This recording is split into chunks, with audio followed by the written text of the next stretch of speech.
दर्जी अपनी पत्नी के साथ रहता था। दर्जी अपने घर के बाहर बने कमरे में बैठा मशीन पर कपड़े सिलता रहता और उसकी पत्नी पास में बैठी अपने घर के काम करती रहती थी। कभी कभी उसकी पत्नी सिलाई के काम में उसकी मदद करती थी। दर्जी के हाथ में जैसे जादू था। उसके सिले कपड़े लोगों को बहुत ही पसंद आते थे। लोग एक बार उससे कपड़े बनवा ले तो उसी के पास बनवाते थे। धीरे धीरे ये बात रानी के कानों तक भी पहुंची। रानी को भी मन में इच्छा हुई कि क्यों न मैं भी अपने वस्त्र उसी दर्जी से बनवाऊं। सच में पुराना दर्जी रानी के कपड़े बिगाड़ देता था। इसलिए रानी ने सोचा कि वो इसी दर्जी से अपने कपड़े बनवाएगी। उसने अगले ही दिन राजा से ये बात कही। राजा ने तुरंत सैनिकों को भेजकर दर्जी को राजसभा में बुलवा लिया। दर्जी से कहा कि देखो दर्जी, तुम्हें रानी के कपड़े सिलने हैं और ऐसे सिलने हैं कि रानी को एक बार में ही पसंद आ जाए। दर्जी इसके लिए तुरंत तैयार हो गया और बोला, महाराज, ये तो मेरे लिए बहुत अच्छे भाग्य की बात होगी कि मैं महारानी के कपड़े सिलूं। बस फिर क्या था, रेशम के कपड़ों के ढेर दर्जी के सामने खोल दिए गए। चमकती हुई कढ़ाई वाले कपड़े ऐसे चमक रहे थे मानो आकाश में जैसे तारे चमक रहे हों। ऐसा कपड़ा दर्जी ने पहली बार देखा था। वो सारे कपड़े उठाकर रानी का नाप लेकर अपने घर की तरफ चल दिया। अपने घर जाकर उसने अपनी पत्नी को वो कपड़े दिखाए। उसकी पत्नी भी वो कपड़े देखकर हैरान रह गई। उसने दर्जी से कहा कि अरे, हमने ऐसे कपड़े पहनना तो दूर देखे तक नहीं है। ये सुनकर दर्जी थोड़ा उदास हो गया। फिर वो अपने मन में सोचने लगा, क्यों ना मैं होशियारी से थोड़ा सा कपड़ा निकालकर उसी में से अपनी पत्नी के लिए भी कपड़े बनाऊं। बेचारी हमेशा सूती कपड़े ही पहनती है। आज रानियों के जैसे कपड़े मैं इसे पहना कर ही रहूंगा। ऐसा सोचकर दर्जी ने हर कपड़े से थोड़ा थोड़ा कपड़ा निकालकर अपनी पत्नी के लिए भी रानी जैसे कपड़े बना दिए। दर्जी की पत्नी ने जब वो कपड़े पहने तो उसकी खुशी का कोई ठिकाना न रहा। वो शीशे में देखकर ऐसे खुश हो रही थी जैसे वही रानी हो। अब तो ये हर बार का नियम बन गया था। जब भी दर्जी रानी के कपड़े सिलता, उसी में से कपड़े निकालकर अपनी पत्नी के लिए भी वैसे ही कपड़े बना देता। अब जैसे कपड़े रानी पहने वैसे ही पहने दर्जी की पत्नी। कई बार तो ऐसा भी होता था कि जो रानी का ओढ़ने का कपड़ा होता था, उससे कपड़ा निकालकर दर्जी अपनी पत्नी का बिछौना बना देता था। एक दिन की बात है, सैनिक रानी के वस्त्र लेने के लिए दर्जी के घर आए तो देखा दर्जी की पत्नी भी रानी जैसे कपड़े पहनकर खड़ी है। सैनिकों ने ये बात रानी को जाकर बताई। रानी क्रोध से भर गई। उसने राजा से कहा कि देखो महाराज, ये बात मुझे बिल्कुल पसंद नहीं कि मेरे जैसे कपड़े उस दर्जी की पत्नी पहने। राजा को भी ये सुनकर बड़ा ही क्रोध आया। दर्जी को तुरंत राजमहल में बुलवाया और उससे कहा, तुम्हारी इतना साहस कि तुम रानी के वस्त्रों में से वस्त्र निकालकर अपनी पत्नी के लिए कपड़े बनाओ। आज से तुम अपने घर में बैठकर कपड़े नहीं बनाओगे, राजमहल में ही बैठकर कपड़े बनाओगे। हम भी देखें अब तुम राजमहल से कैसे कपड़े निकालकर लेकर जाते हो। अब दर्जी राजमहल में ही बैठकर कपड़े सिलने लगा। चारों तरफ सैनिकों का पहरा लगा रहता। उनके बीच दर्जी दुविधा में बैठा रानी के कपड़े बनाता रहता। कहते हैं ना कि चोर चोरी से जाए पर अपनी आदत से ना जाए। दर्जी अपने मन में उपाय बनाने लगा कि किस तरह मैं इसमें से कपड़ा निकालकर अपनी पत्नी के लिए कपड़े बनाऊं। किस तरह से मैं इस कपड़े से कपड़ा निकालूं। यही सोचते सोचते एक दिन उसने उपाय बना लिया। वो जब घर से निकला तो अपनी पत्नी के कान में धीरे से कुछ बोलकर अपना उपाय उसे समझा दिया और जाकर राजमहल में कपड़े सिलने लगा। पूरी दोपहर हो गई पर दर्जी अपने घर खाना खाने के लिए नहीं गया। इधर दर्जी की पत्नी को बड़ी ही चिंता हुई। उसने अपने 13 साल के बेटे से कहा कि बेटा राज, दरबार जाओ और पिताजी को भोजन करने के लिए बुलाकर ले आओ। बेटा राजमहल पहुंचा और दूर से ही आवाज लगाकर बोला, पिताजी, मां बुला रही है, भोजन करने चलो घर। सच में दर्जी कपड़े तो राजमहल में ही बैठकर सिलता था, पर भोजन खाने के लिए अपने घर जाता था। जब वो भोजन खाने जाता तो सैनिक उसकी जांच करते थे कि ये कपड़ा तो छुपा कर नहीं ले जा रहा। जब दर्जी को देर हो जाती तो उसका बेटा कभी कभी राजमहल में उसे भोजन खाने के लिए बुलाने आता। आज भी दर्जी को बहुत देर हो गई थी, इसलिए उसका बेटा राज दरबार में ही उसे भोजन खाने के लिए बुलाने आ गया।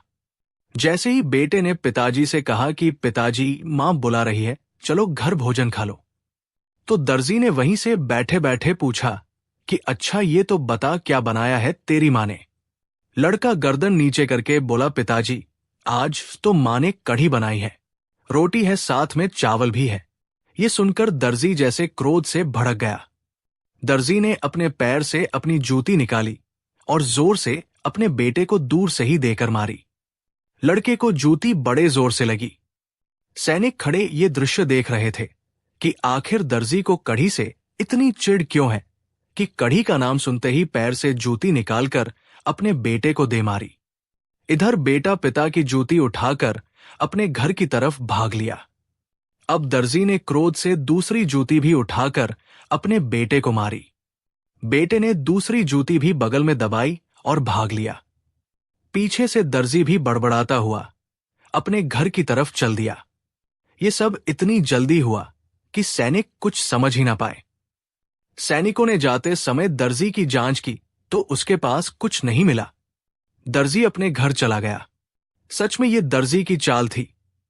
उसने पहले से ही अपनी दोनों जूतियों में कपड़ा छुपा कर रखा हुआ था। इधर बेटा जब घर पहुंचा तो जूती से कपड़ा निकालकर अपनी मां को पकड़ा दिया। मां कपड़ा देखकर बड़ी ही खुश हुई, क्योंकि आज का कपड़ा बहुत ही कोमल और चमकदार था। दर्जी ने फिर से अपनी पत्नी के लिए रानी जैसी सुंदर पोशाक बनाई। दर्जी की पत्नी उसे पहनकर इतरा रही थी। कुछ दिन बाद सैनिक फिर दर्जी के घर किसी काम से गए तो देखा दर्जी की पत्नी तो फिर से रानी जैसे कपड़े पहनकर घूम रही है। सैनिकों ने ये बात जाकर फिर से राजा को बताई। राजा तो जैसे इस बार सुनकर बहुत क्रोधित हो गया। उसने दर्जी को फिर से राज दरबार में बुलाकर डांट लगाई और कहा, आज के बाद तुम अपने घर भोजन करने भी नहीं जाओगे। तुम्हारे लिए भोजन पानी का प्रबंध भी यही करवा दिया जाएगा। अब दर्जी को भोजन भी राजमहल में ही मिलने लगा। दर्जी सुबह सवेरे आता, पूरे दिन वही बैठकर कपड़े सिलता और शाम ढले अपने घर जाता तो सैनिक उसकी अच्छे से जांच लेते कि ये कुछ निकाल कर तो नहीं ले जा रहा। अब तो दर्जी को कपड़े निकालना बड़ा कठिन हो गया था, पर फिर भी दर्जी तो दर्जी था। अपनी आदत से बाज कैसे आता भला। वो हर समय अपने मन में उपाय बनाता रहता कि किस तरह से रानी के कपड़े से कपड़ा निकालकर अपनी पत्नी के लिए सुंदर कपड़े बनाऊं।